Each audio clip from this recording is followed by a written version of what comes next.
अली इब्ने मौलाना मुसव्विरुल इस्लाम साहब को दावत देता हूँ कि वह आए स्टेज पर और तकरीर करें। इनका उन्वान है दिल अगर है तो धड़कता है फ़लस्तीन।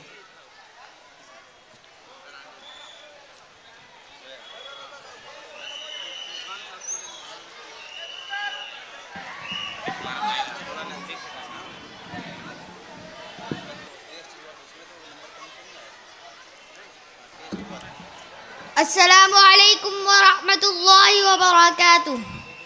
सदर अली वक़ार और हम नशीनाने बस आज के इस तक़ाबुली बस में मेरी तकरीर का ये शेर है।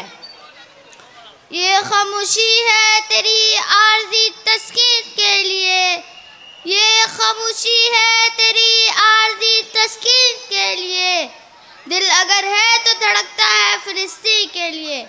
सदर अली वक़ार ये शेर अगर एक तरफ आलम इस्लाम की सियासी बेबसी, इक़्तिदार आला पामाली, खूने मुस्लिम की अर्जानी और उम्मते मुस्लिमा की बेबसी की तरफ इशारा करता है, तो दूसरी तरफ मौजूदा दौर में ज़वाल और इन्हितात की शिकार उम्मते मुस्लिमा को उसके भूले हुए मकसद को याद दिलाकर उस पर एज़ाज़ और इफ्तिखार के ताजमहल तामीर करने पर उभारता है और कामयाबी और कामरानी के शाह कलीद की निशानदेही करता है और एक बार फिर सियादत और क़ियादत के मनसब पर फैज़ होने के तरीके भी वाशगाफ करता है।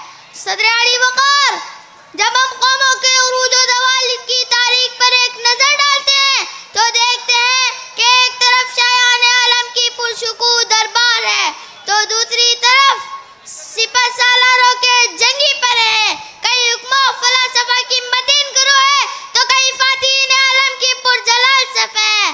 गर्ज के सिकंदर और नेपोलियन से लेकर सुकरात और अफलातून तक, नमरूद और फिरौन से लेकर बूजल और बूलहब तक, जवाब बेरा नमाज देरा फरागेना अकर तेरा और कयासेरा की एक तारीख है। ठीक इसी तरह आज अमेरिका से लेकर इसराइल तक ऐसे ज़ालिम और जाबिर हुक्मरानों की हुकूमत है जो नशे हुकूमत में बदहूश और बदमस्त हो चुके हैं।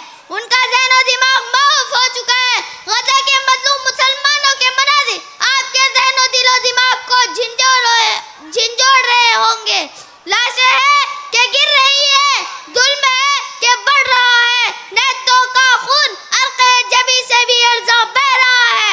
मज़लूम कलमा गो है, उन्हें सज़ाएं दी जा रही है। दुनिया में वे तमाशा है, अरब पर गफलत का पर्दा, अजम पर अफरंग गुलामी की जंजीरें, यूरोप के चेहरे पर यारी का नकाब और बचे कुचों पर माशी अस्करी पाबंदियों का बोझ है।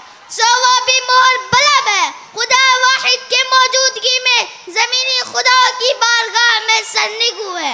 हौसला बस, हिम्मत खत्म और शुजाअत मफकूद हो चुका है और ये सब उस सरजमीन पर हो रहा है जो अंबिया की सरजमीन है, उस सरजमीन पर जो अंबिया का मस्कन भी है और मतफन भी। अल खलील हज़रत इब्राहिम अलैहिस्सलाम का शहर है, गमल्ला हज़रत सालेह अलैहिस्सलाम का घर है, तुलगरुम हज़रत याकूब अलैहिस्सलाम की आरामगाह है, मकाम अरीहा हज़रत मूसा अलैहिस्सलाम का जाए मस्कन है, बैतुल लहम हज़रत ईसा अलैहिस्सलाम की जाए पैदाइश है और शब मेराज में सरकार दो आलम सल्लल्लाहु अलैहि वसल्लम तमाम अंबिया की मौजूदगी में मस्जिद अक़सा में इमामत का फरीज़ा अंजाम दिया है। बैतुल मक़दिस हमारे रसूल का क़िबला रहा है, उन्होंने अपनी जबियत सुजूद से हरम अक़सा की शान बढ़ाई है। इसलिए अक़सा क़दिए मोहम्मदी है, चुनांचे ईरानी से फारसी रंग और अरबी उन्वान से अलविदा नहीं कर सकते। हर बंदे मोमिन रसूलुल्लाह के नामूस का फिदाई है। इसलिए अक़सा हर साहिब ईमान का मसला है। मस्जिद अक़सा पर सिर्फ मुसलमानों का हक है, वो उम्मत मुस्लिमा की मीरास है। इसकी इमामत सरबराही से उम्मत शहादत के लिए तय की गई है, जिसको खिलाफत अर्ज़ी के लिए बर्पा किया गया है। यही वजह है कि इसकी मोहब्बत हमारे रगो रेश में पेवस्त है और इंशाअल्लाह सुबह क़यामत तक बाकी रहेगी। कोई प्रोपेगेंडा, कोई मुहिम, कोई मुआहिदा, कोई जुल्म और कोई ताग़ूती चाल मस्जिद अक़सा की मोहब्बत को हमारे दिलों से निकाल सकती है, न फ़िलिस्तीन की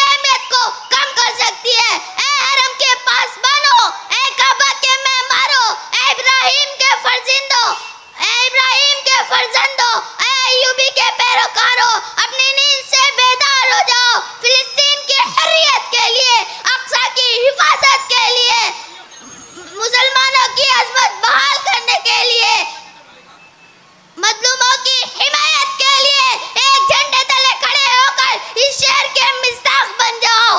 एक हूँ मुस्लिम हरम की पासबानी के लिए, एक हूँ मुस्लिम हरम की पासबानी के लिए, नील के साहिल से लेकर ताबका के काशगर।